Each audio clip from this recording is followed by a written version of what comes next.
मंगल के रोज मलारदेवपल्ली police station के हुदूद में वाक़े टाटानगर में आग लगने का वाक़या पेश आया। इस हादसे में 2 प्लास्टिक कंपनियों के वेस्टेज जलकर खाकिस्तान हो गए। आग लगने की वजह शॉर्ट सर्किट बताई गई है। इस वाक़े में कोई जानी नुकसान तो नहीं हुआ, बल्कि कंपनी का माली नुकसान ज़्यादा हुआ है।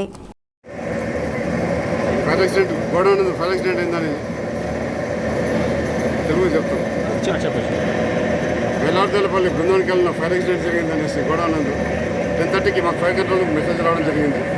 మెసేజ్ వచ్చిన ఇమీడియట్గా మా రాజేంద్ర నగర్ వాటర్ టెండర్ మరియు సిఎల్బి 2 వెహికల్స్ హుటాహుట సంఘటన స్థలానికి చేరుకోవడం జరిగింది. చేరుకొని మంటలు చల్లారడానికి ప్రయత్నం చేశారు. ఇంకా మంటలు ఎక్కువ ఉండడంతో మళ్ళీ నెక్స్ట్ మలక్పేట్, గౌలిగూడ, మొగల్పుర 3 వెహికల్స్ కూడా టర్న్ చేసి మొత్తం 5 వెహికల్స్ ఫైర్ తిరగడం జరిగింది. ఇప్పుడు కంట్రోల్లో ఉన్నాయి, कंट्रोल అయిపోయింది. జస్ట్ డంపింగ్ కూడా జరుగుతుంది. ओके थैंक यू भाई ले लो राइट थोड़ा नीचे सर स्टार्टिंग से बोलिए भाई लोगो वायर वायर वायर